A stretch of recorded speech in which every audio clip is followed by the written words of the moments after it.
తాజా అంశాన్ని చూస్తున్న ముఖ్యమంత్రి రేవంత్ రెడ్డి అధ్యక్షతన రాష్ట్ర మంత్రివర్గ సమావేశం సుదీర్ఘంగా సాగుతోంది. ఇక మరిన్ని వివరాలు మా ప్రతినిధి నగేష్ అడిగి తెలుసుకుందాం. నగేష్, చెప్పండి, మంత్రివర్గంలో ఏ అంశాలపై చర్చ సాగుతోంది? అసెంబ్లీ కమిటీ హాల్లో సుదీర్ఘంగా కేబినెట్ సమావేశం కొనసాగుతుంది. అసెంబ్లీ ఈ రోజు సమావేశం ముగిసిన తర్వాత కేబినెట్ సమావేశం ప్రారంభమైంది.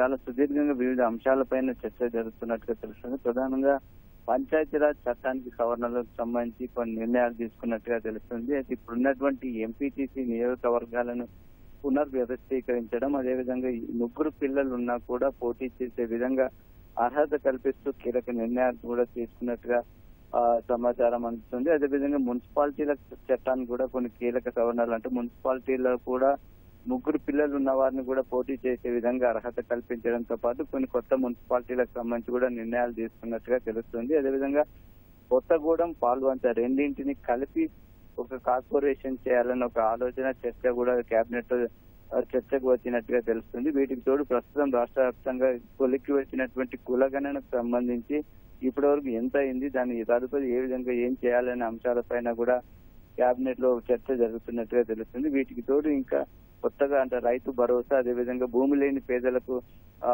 భరోసా, వీటికి సంబంధించి విధి విధానాలు ఏ విధంగా ఉండాలి, వాటన్నిటితో పాటు రాజకీయ అంశాలపైన కూడా సుదీర్ఘంగా చర్చ జరుగుతున్నట్టుగా తెలుస్తుంది. బీఆర్ఎస్ అనుసరిస్తున్న వైఖరి సభలో బయట వారు చేస్తున్న ఆ సభలో చేస్తున్నటువంటి ఆ అంశాలను ఏ విధంగా ఎదుర్కొనాలి, దానికి సంబంధించి ఏ విధంగా ప్రజల్లోకి వెళ్ళాలి, సభలో ఏ విధంగా తిప్పిపెట్టాలి, వీటన్నిటిని కూడా కేబినెట్ సుదీర్ఘంగా చర్చిస్తున్నట్టు తెలుస్తోంది.